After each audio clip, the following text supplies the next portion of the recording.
Hindi natuloy sa pag-alis sina Carla at William dahil pareho sila naging abala sa pag-ayos ng bahay. Nakita ni Carla ang kabilang kwarto at naalala niya na maaari pang magamit ng mga nakatambak na gamit doon. Magkatulong sila ni William na nagdinis ng kwarto at ng buong bahay. Nagplano pa silang pumunta sa bayan para bumili ng ilan pang gamit pero hindi rin sila natuloy dahil pareho silang bumagsak sa pagod. Magkaiba ang ginamit nilang kwarto. Hindi naman to nagprotesta sa desisyon niyang yon. Nagising si Carla sa kalagitnaan ng gabi na nauuhaw kaya lumabas siya ng kwarto at nagtungo sa kusina. Paglabas ay nanibago yata siya sa kakaibang dilim ng paligid. Kumurap-kurap muna siya para masanay sa dilim ang mga mata niya at nang masanay siya, hindi na niya binuhay ang ilaw. Namamahay ka ano? Sabi ng boses ni William mula sa sala habang binubuksan niya ang refrigerator. Hinagilap niya ito ng tingin. Bakit ako mamamahay dati na ako nakatira dito? Baka yung iba dyan dahil first time nila rito, diba? Pasaring niya. Parang nawala ang antok niya nang marinig ang boses ito.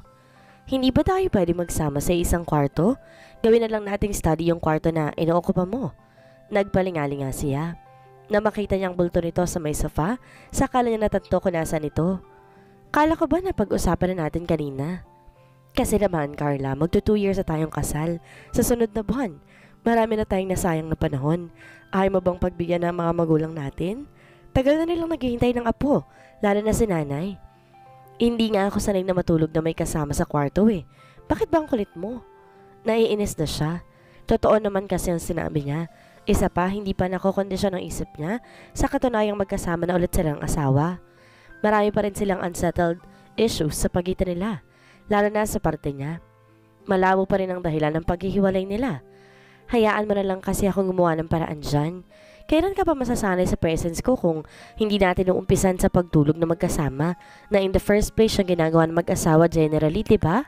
Kaya nga nag-asawa para may makasama sa buhay. Hello, narinig mo ba ang sarili mo? Plastic mo ha? Umupo siya sa isang upuan sa dining set. Huminga siya ng malalim. May gusto lamang siyang klaruhin. Ikaw ba? Alam mo ba kung bakit tayo nagpakasal noon? Oo naman, para matulungan ng pamilya kung pamilya mo. At para na rin mag-asawa tayo dahil gusto na rin ng mga magulang natin na magkaapo. Kung interview portion ng pag-uusap nila, bagsak to. Hindi yon ang hinahanap niyang sagot. Napaka-general. Saka lumalabas sa pamilya lang nitong mahal nito at hindi siya. Inaantok na ako. Matutulog na ako. Hindi tayo natuloy kina nanay kanina kaya bukas na lang tayo lalakad. Tumayo na siya. Dahil madilim, hindi niya na po nang nakatayon rin pala si William. Magkatabi lang naman ang pinto ng kwarto nila. Carla, please, tabi na tayong matulog. Nagsusumamang wika nito. Marami ang unan dyan. Malalaki pa. Sila lang munang itabi mo. Good night, William. Sweet dreams. Ani ang pinalambing pa ang tinig. Marigas ka. Mabilis na nabuksan niya ang pinto at pumasok agad doon. Carla! Narinig pa niyang tawag nito mula sa labas. Kinabukasan, pakiramdam ni Carla, ilang dekadang lumipas nang huli niyang makita ang kanyang pamilya. Sabi magkita-kita sila. Lalo't sabik na sila sa isa't isa na ang nanay niyang napunan niya na nangangayayat na. Ayon sa doktor, may sakit ito sa puso kaya kailangan nilang mag-ingat para dito. Bawal ang mabigat na trabaho dito. Pati ang maging sobrang saya at sobrang lungkot. Kamusta ang bakasyon mo, anak? Maganda ba ang lugar ni William? Tanong nito na makapeso sila sa sala. Si Dena ay ang kaibigan niyang taga Cebu. Okay lang na doon sa lugar ni Nadena. Parang katulad lang din dito sa atin, malapit sa Dalampasigan. Ate Carla, ano naman ang pasalubong mo sa amin? Sabad ng bunsong kapatid niya na si Dana. Walang dala si ate kasi nagmamadali nga akong umuwi. Binalingan ulit niya ang kanyang ina.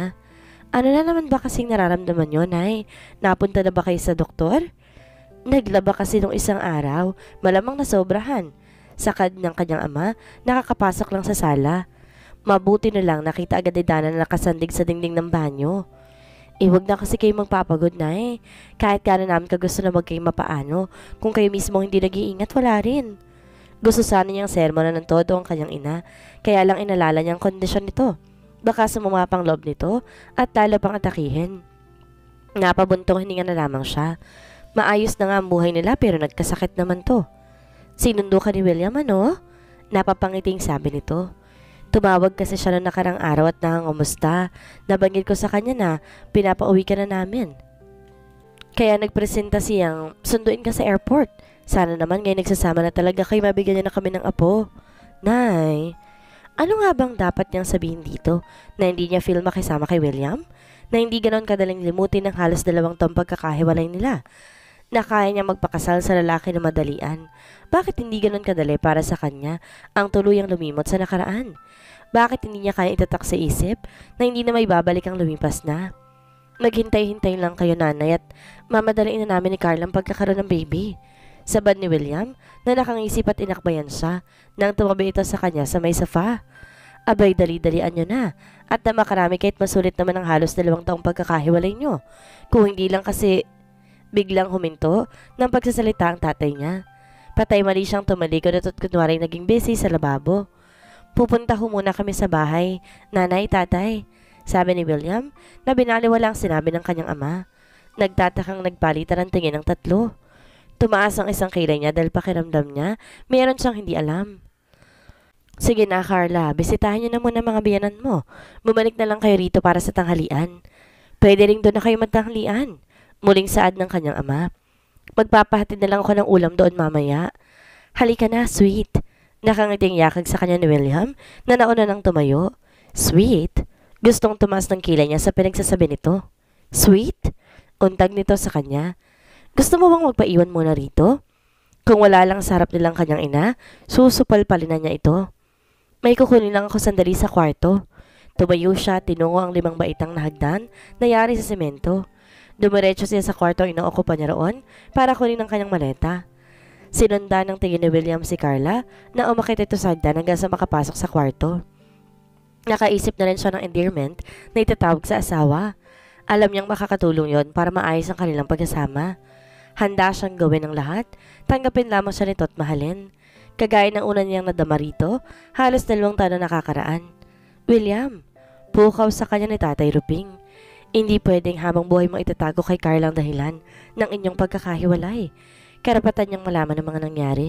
Sa tingin ko naman, kaya na niyang intindihan at tanggapin ang sitwasyon ninyo noon. Tama ang Tatay Ruping mo, William. Segunda ni Nanay Salvi. Kahit tumbagong kasal pa lang kayo, binalaan ko na siya tungkol kay Eunice. Takot lang yata siya sa'yo noon kaya hindi kanya mapagsabihan. At alam mo namang sobrang masunurin siya at ayaw ng gulo. Ginagawa niyang lahat sa trabaho man ng pamilya. Kita mo nga't pinauwi ko na lang mula sa bakasyon, sumunod agad. Ayoko namang dali na lang sa hukay ang konsensya ko. Wala kayong dapat ipag-alala, Nay. Tay, ngayon nagsasama na kami, uunti-untiin kong sabihin sa kanyang katotohanan. Bala ko nga isama siya sa Maynila kapag nakaluwas ako.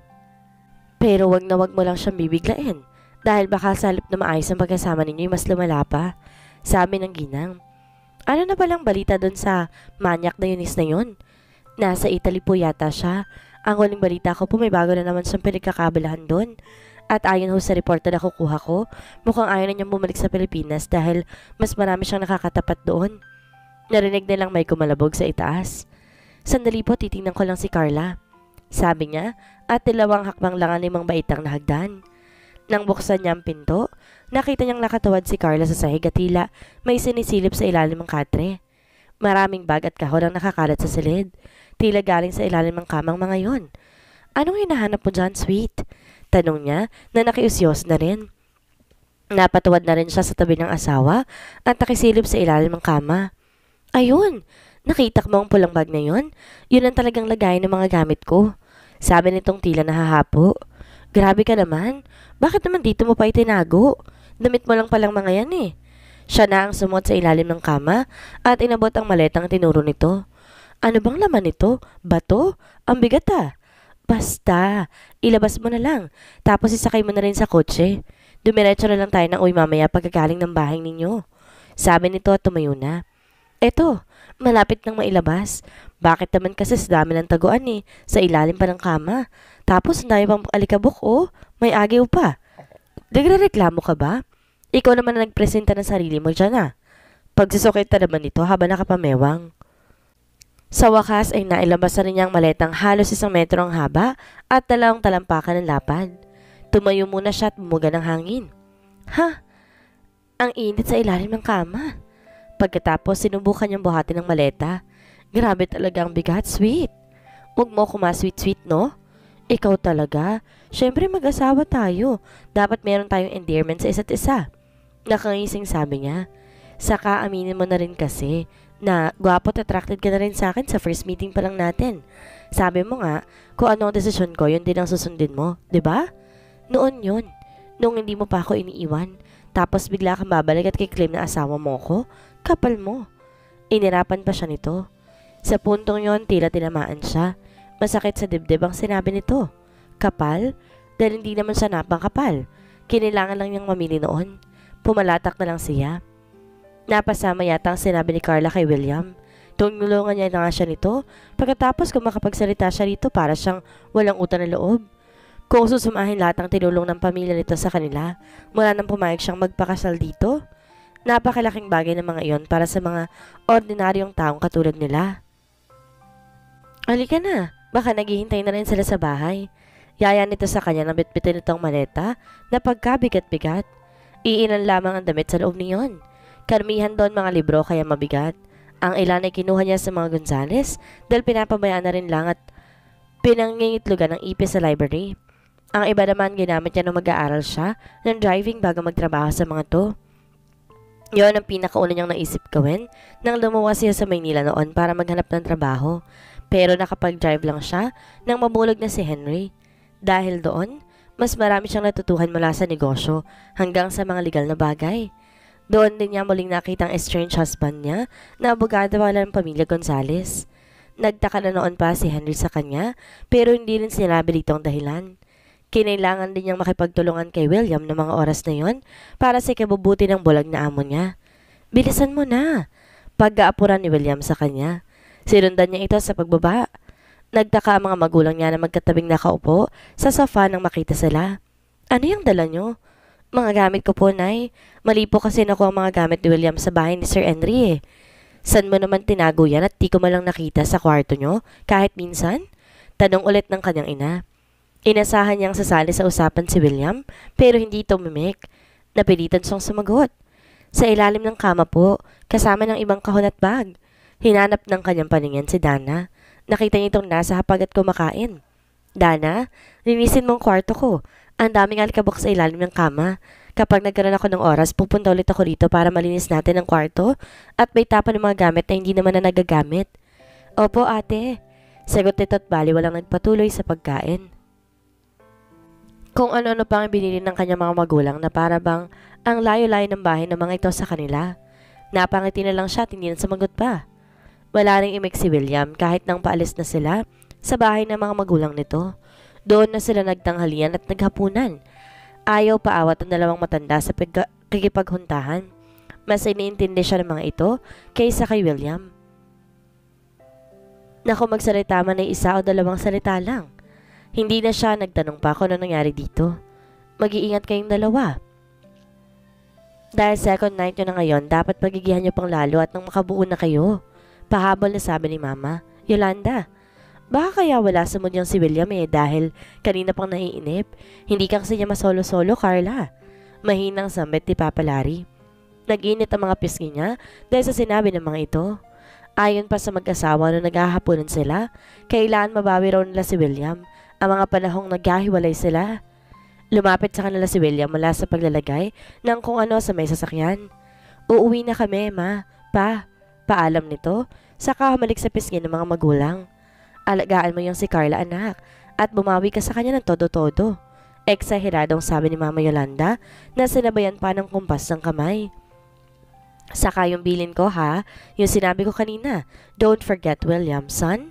Makahulog ang bilin ni Papa Larry. Isang tangulang sinagot ni William sa mga magulang at saka nagpatiuna na sa paglakad. Wala siya nagawa kundi sumunod na lang dito. Pagod siya para lakarin ang kilometrong layo ng bahay nila mula roon. Pagdating nito, naalalang buhatin ng sobrang bigat na maleta niya. Inirapan tuloy niya ito kahit hindi nito yon nakikita. Kung ayaw mo akong kausapin, wag mo. Sa loob-loob niya. Ang ideya niya para hindi mahirapan sa pagbitbit ng gamit, buksan na lang ang maleta at unti-unti ang laman niyon. Tinambak niya mga iyon sa kanyang kwarto. Nang wala nang laman ng maleta, bali walang binitbit na niyang maleta papasok. At para makaganti sa hindi pagtulong ni William sa kanya, malakas sa binagsak niya ang likurang pinto ng sasakyan nito. Para yan sa owner mong tupakin. Sa isip-isip niya, habang nakangising naglalakad papasok sa bahay. Pero hindi pa siya nakakapasa sa kwarto niya, bumukas ng pinto ng kwarto ni William at nakabusangat na lumabas ito mula roon. Sa susunod, ayusin mo ang pagsasara sa pinto ng kotse. Kahit hindi tao yan, nakakaramdam din yun ng pain. Kapag nasira yun, ewan ko na lang sa'yo. Divina Carla, OA mo ha? May ba pain-pain ka pa dyan? Sagot niya, kahit alam niyang galit talaga ito.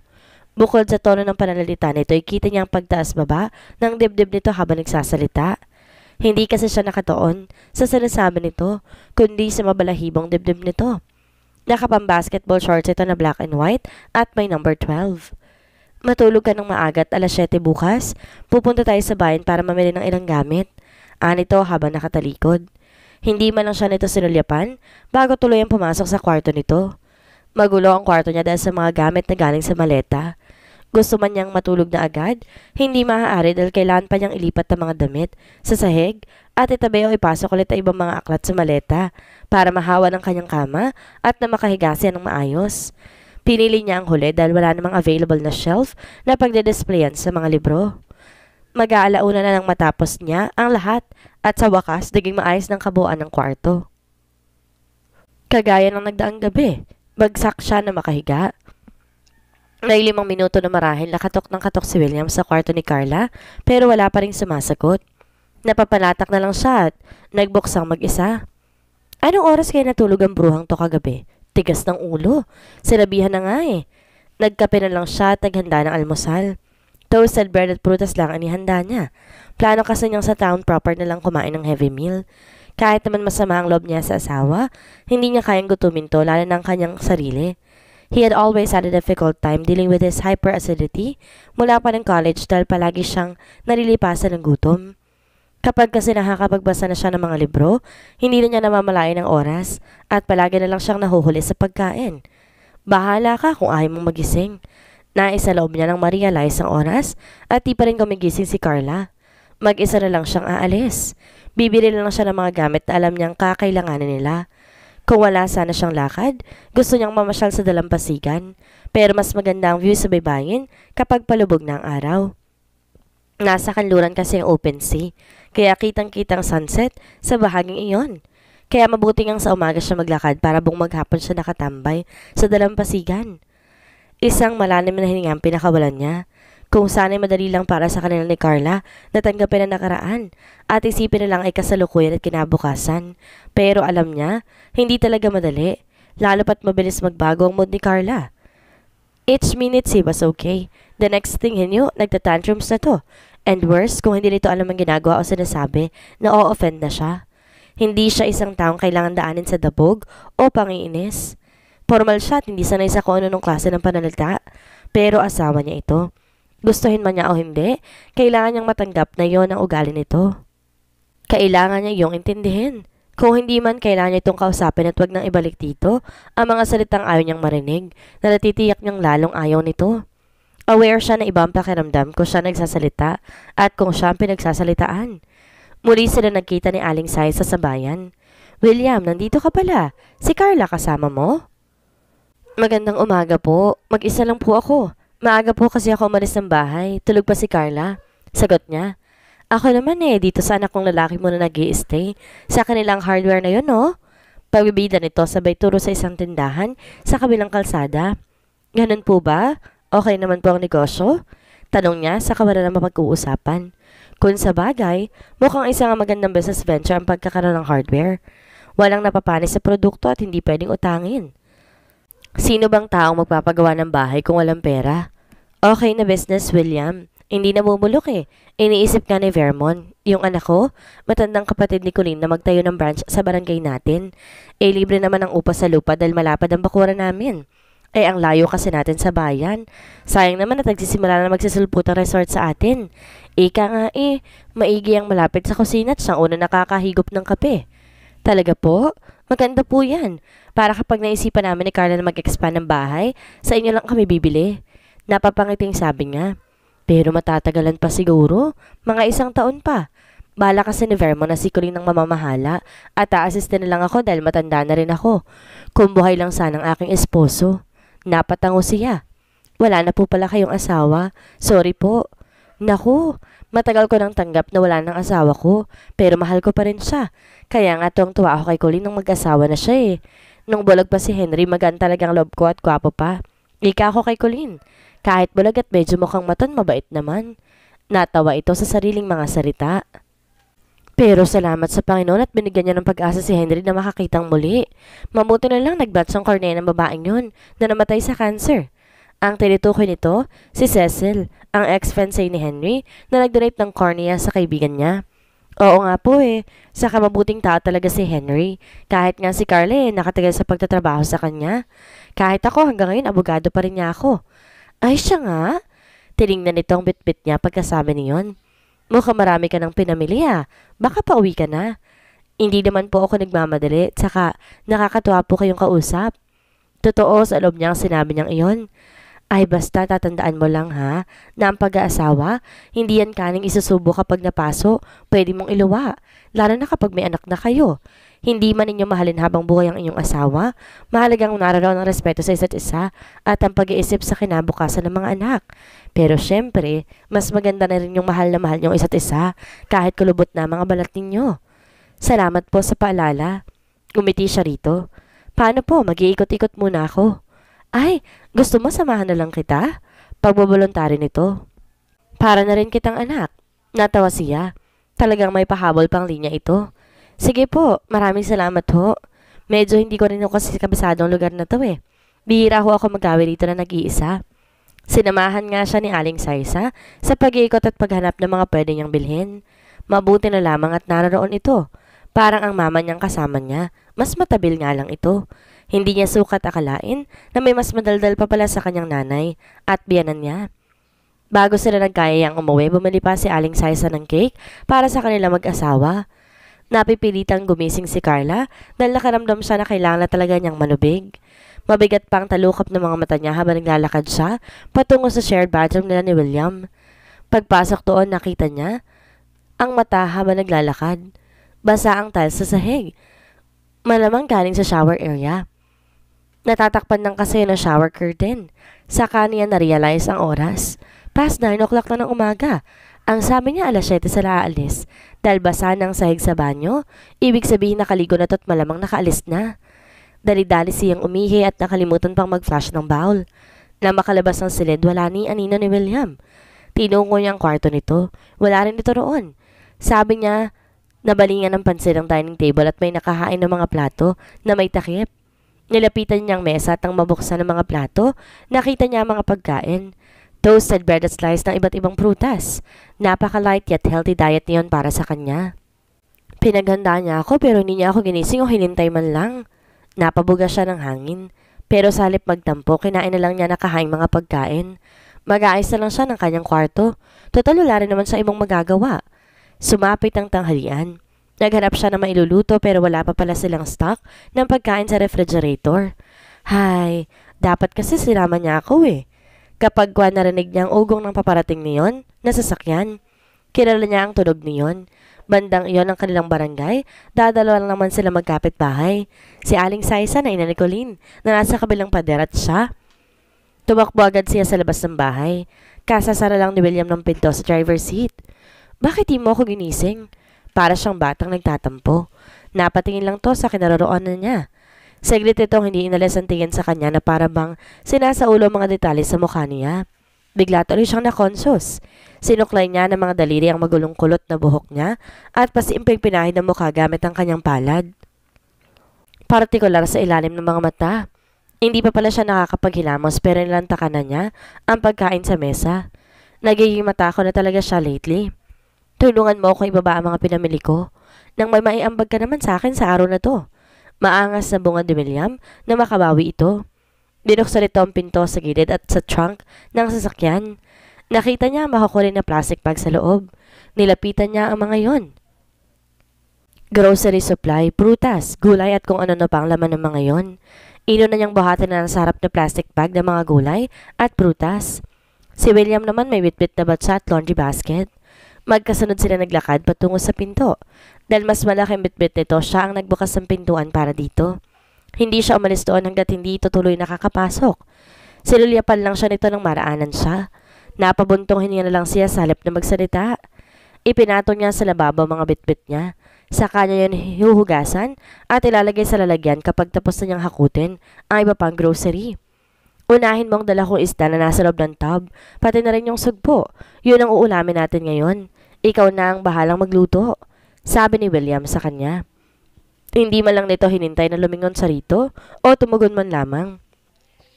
Palabas na ulit ito ng bahay nang siya. Nasa likod nito ng pinto papunta sa dirty kitchen at doon nilagay ang dalang batya. Wala pa rin sa mood si Manong. Siguro may dalaw. Napahagikik siya sa isiping iyon. Tinungo ng kinaroroonan nito. Binuksan niya ang tub at nakita nga niya ang dalawang malaking batya doon at may bangus, isang supot ng sugpo at pusit. Wow, seafoods! Ito ang gusto ko. Yum yum! Ani ang nilapit ng sugpo sa mukha niya. Lutuin mo muna bago mo pagnasaan. Hindi ka mabubusog dyan, sabi ni William. Bit-bit ito ang grocery bag sa kaliwang kamay at kanan naman ay isang kahon na nakatali. Ano yan, cake? Natutuwang tanong niya. Nawala siya sa sarili at hindi naalala, tumatagas pala ang dalawang plastic na hawak niya. Hindi ka pa ba nakakakita ng cake? Nanunoy ang sabi nito. O yung bit-bit mong hindi mo nakikita at di napapansin kung ano na nangyayari. Saka lang niya nakita ang ibig nitong sabihin nang maramdaman niyang basa ng paa niya. Wala na siyang suot at tsinelas o kahit anong sapin sa paa. Dali-daling dinala niya sa lababong mga hawak niya. Yung tulong mo sa segang una mong punasan at mabaho yan maya-maya lang. Utos ito na parabang first timer nakatulong siya. Masusunod po, kamahalan. Magalang ang tono niya. Pero ang totoo, gusto niya itong lapitan at tagukan. Nakakarami na to sa kanya. Hindi man lang yata naalalang asawa siya nito at hindi kung sino lang. Ikaw kasi, ang bait-bait ng tao nung una. Inabuso at ininsulto mo ng todo. Ngayong ikaw naman yung pinagtitripan niya, napipikon ka na. Sermon na lang niya sa sarili. Hindi pa rin nag-iimikan sina Carla at William habang kumakain sila ng tanghalian. Hindi ito kinakikitaan ni Carla na ekspresyon kapag nagustuhan itong pagkain o hindi. First time niyang magluto at ito, kaya kahit papaano ay umaasa siya na mas sana man lamang magkomento ito kahit pilit. Kapag Juan parang di na siya nakatiis at siya na mismo nagtanong, okay lang bang lasa ng sinigang? Matamansang tinignan nito habang binabalatan ng isang sugpo. Okay lang, walang problema, masarap ang pagkakaluto. Satisfied? Seryosong sabi nito. Sa halip na matuwa parang sinisi pa siya nito kung bakit nagtanong pa siya. Mas madali lang palang isipin na matatanggap niya kahit pilit ang pagkukomento nito. Pero kapag narinig na pala nakakainis. Binilisan na lang niya ang pagkain. Wala na siyang pakialam kung hindi niya nabalatan na rin siya ang kanyang plato na maigi ang sugpo. Yukong-yuko, kulang na lang maisubo niya ang kanyang plato. Ilang saglit pa'y humalo na yata ang buhok niya sa plato, pati ang luha na hindi niya namalayan na tumulo. Dali-daling tumakbo siya papasok doon. Ano bang nangyayari at nagkakaganoon sila? 2 araw pa lang sila nagsasama. Magulo na kaagad ang sitwasyon. Kaya siguro niloob ng Diyos na magkahiwalay sila noon. Baka sadyang match made in hell sila. Hilam na ng mga luha, ang mata na pumasok siya sa banyo at naghilamos. Pagbalik sa kwarto, maayos ang itsura niya at malinis na mga kamay niya. Binuksan niya ang maleta, hinalughog ang mga libro doon. Hinanap niya raw ng librong may titulong I Will Survive. Tungkol yon sa maraming bagay na pinoproblema ng tao at sinasabing kahit kano kakahirap iyon. Basta may pananalig sa Diyos, walang imposible. Makakasurvive ang isang tao. Binuksan niya ang unang pahina. Mapait na napangiti siya ng mabasa ang first page na may sulat kamay na ibibigay sana niya yun kay Henry. Bulag man ito ng mga panahong yon, gusto niya magsilbing souvenir ang libro sa amo niya at mabasa nito yon kapag nakakita na ito.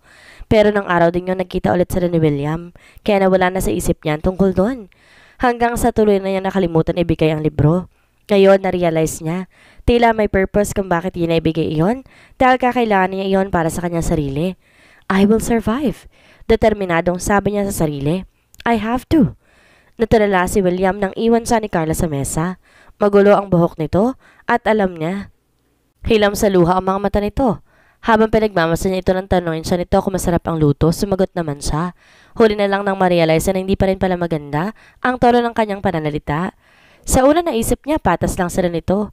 Nasaktan siya, nasaktan din niya ito. Kailan pa siya natutong mag-get even sa mga traso sa kanya? Hindi nga ba't lahat dinadala sa korte kung maaari para mapag-usapan ng maayos? Bakit siya umaasa ng gano'n ng isang araw pa? Hindi ba't dapat na itututukan niya kung paano siya makakabawi sa mga panahong sinayang nila ni Carla? Napasuntok siya sa ibabaw ng mesa. Mabuti na lang kahoy yon pero gumalaw pa rin ang lahat na nakapatong doon. Kailangan niyang ayusin yon. Si Carla ang mas dapat na i-consider niya at hindi ang sariling sama ng loob. Niligpit na lang niya ang mesa at nawala na siya ng ganang pagpatuloy pa ang pagkain. Totoo ang sinabi niya, walang problema at masarap ang pagkakaluto sa sugpo, kaya lang dinagdagan pa rin ng satisfied at paangilang tono. Kung di ba naman siya gago? Tatapusin niyang paghuhugas ng mga plato at ang pagsasalansa ng mga groceries sa cupboard. Pagkatapos kakausapin niya maayos si Carla. Pwede niya itong yayain sa dalampasigan, gaya ng plano niya ng umagang yon. Pero pagkatapos sa mga gawain, sinubukan niyang tawagan si Carla mula sa labas ng kwarto pero hindi ito sumasagot. Nakalock din ang pinto. Naisip niya umidlip na lang muna. Nagsipilot at hilamos muna siya sa banyo. Sa loob niyo napansin niyang di nakasara ang pintong access mula sa kwarto nito. Na-curious siya kung anong ginagawa nito kaya sumilip siya. Nakadapato sa kama at ang isang kamay na nakalaylay. Sa gilid ng kamay may hawak pang libro. Eksakto na laglag iyon nang mapatingin siya. May kung anong humihila sa kanya, nalapitan at tingnan kung anong librong binabasa nito. I Will Survive ang pamagat ng libro na hardbound at puti. Binuklat niya iyan at nabasa ang sulat kamay sa unang pahina. Henry, a book to remember me by. Always, Divina Carla. Nagbago ng isip niya. Hindi na muna niya kakausapin si Carla.